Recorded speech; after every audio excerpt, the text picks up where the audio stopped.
হয়, মই বৰ্তমান উপস্থিত আছোঁ ধুবুৰী জিলাৰ দক্ষিণ পাৰ তথা ফকীৰগঞ্জ থানাৰ অন্তৰ্গত নৱগঠিত বিৰচিংজোৰা তথা পুৰাণা জলেশ্বৰ সমষ্টিত মই বৰ্তমান উপস্থিত আছোঁ। আমি উপস্থিত আছোঁ গৰাখহনীয়াৰ একদম কবলত। বিগত একমাহ ধৰি যিটো গৰাখহনীয়াৰ তাণ্ডৱ চলাইছে এই বৃহত্তম অঞ্চলত, নামাচালা অঞ্চলত ভয়ংকৰ গৰাখহনীয়া, চকুৰ পলকতে মানুহৰ ঘৰ বাৰী যা গৈছে নদীৰ বুকুত। ইতিমধ্যে আমি দেখুৱাই আছোঁ আপোনালোকক, এদিনৰ ভিতৰত নদীটো থাকিব লাগিছিল, এই চিধা চিধি ভাঙিব লাগিছিল, কিন্তু এটা ৰাতিৰ মাজত কিমান ভিতৰত সোমাই গৈছে আমি আপোনালোকক দেখুৱাই আছোঁ। একমাত্ৰ DNS প্লাছৰ দৰ্শকসকলক দেখাই আছোঁ। আপোনালোকে চাই আছে যে গৰাখহনীয়া তাণ্ডৱ। আচলতে এইসকলৰ মানুহৰ গৰাখহনীয়া যেতিয়া আৰম্ভ হয়, ঘৰ দুৱাৰ স্থানান্তৰ কৰিবলৈ সোমাই নাপায়, এনেকুৱা ভয়ংকৰ পৰিস্থিতি এইসকল ভুক্তভোগী ৰাইজৰ। আচলতে ক'ব লাগিব, এই অঞ্চলৰ প্ৰতিনিধি আছে, সমষ্টিৰ প্ৰতিনিধি আছে, লোকসভাৰ প্ৰতিনিধি আছে। লোকসভাৰ সাংসদ ৰকিবুল হুছেইন তথা নৱগঠিত বিৰচিংজোৰা সমষ্টিৰ বিধায়ক অজেত আলী চৌধুৰী, পুৰাণা জলেশ্বৰ সমষ্টিৰ বিধায়ক আফতাবুদ্দিন মোল্লা কোনো ধৰণৰ মাত দিয়া নাই। আচলতে এই ভয়ংকৰ গৰাখহনীয়া, এই গৰাখহনীয়ালৈ কোনে মাত দিব, কেতিয়া ৰক্ষা হ'ব? আচলতে এইসকল মানুহে নদী ভাংগা মানুহ যেতিয়া বাহিৰত কাম কৰিবলৈ যায়, এতিয়া মিয়া খেদা হিচাপে খেদি পঠিয়াই দিয়ে আচলতে আপাৰ অসমত বা বিভিন্ন জেগাত। আমি দেখুৱাই আছোঁ আপোনালোকক এই গৰাখহনীয়াৰ ভয়ংকৰ দৃশ্য। আমাৰ লগত এজন ভুক্তভোগী আছে, ভুক্তভোগী মানে গৰাখহনীয়াৰ কবলত পৰি স্থানান্তৰ কৰি থকা হৈছিল।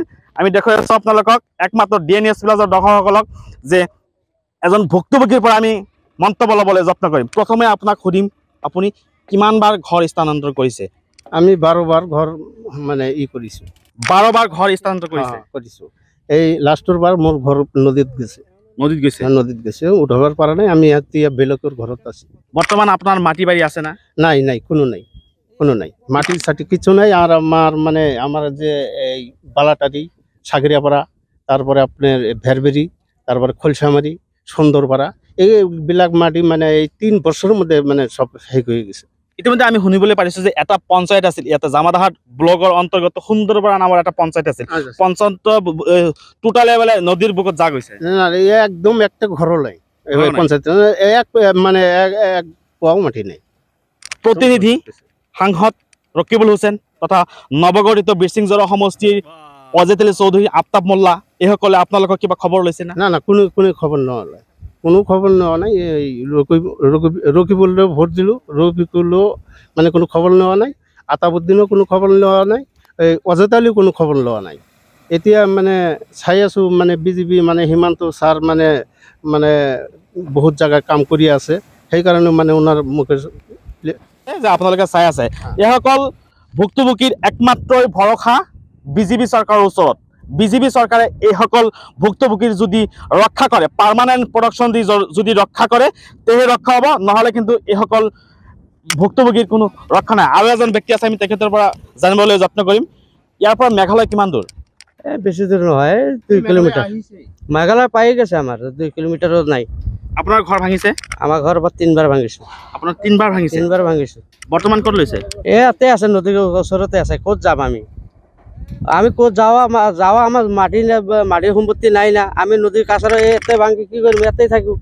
ভাঙাৰ পিছত ভাঙি আছে, ক'ত যাম আমি?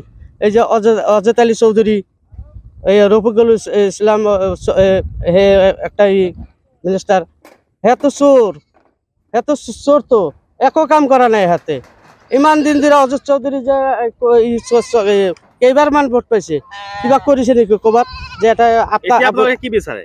আমাৰ এতিয়া আমৰা বিচাৰি আছো যে হিমন্ত সরকারে যদি কিবা যদি আমার প্রোডাকশন করে নদীটা, আমি একটু রেহাই পালো হয়। পার্মানেন্ট প্রোডাকশন লাগে। হ্যাঁ, পার্মানেন্ট প্রোডাকশন লাগে।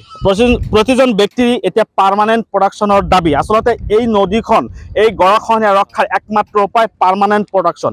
পাৰ্মানেণ্ট প্ৰডাকশ্যন যদি নিদিয়ে, তেনেহ'লে এই নদী কিন্তু ৰক্ষা নহ'ব। কাৰণ কিছুদিন পিছে বছৰে বছৰে বাম্বু বাই দি পাৰ্কোপাইন দিয়ে। বাম্বু পাৰ্কোপাইন এটা বছৰে নাযায়, পানী যেতিয়াই বাঢ়ি যায় তেতিয়াই গৰাখহনীয়া আৰম্ভ হয়। আমি পুনৰ দেখুৱাইছোঁ আপোনালোকক, আৰু এবাৰ দেখুৱাইছোঁ এদিনৰ ভিতৰত কিমানখিনি ভিতৰত সোমাই গৈছে ব্ৰহ্মপুত্ৰ নদীৰ ভাঙি। আচলতে যাব লাগিছিল চিধা চিধি, গৈছে একদম ভিতৰত। আচলতে এয়া ভয়ংকৰ এক গৰাখহনীয়াৰ দৃশ্য।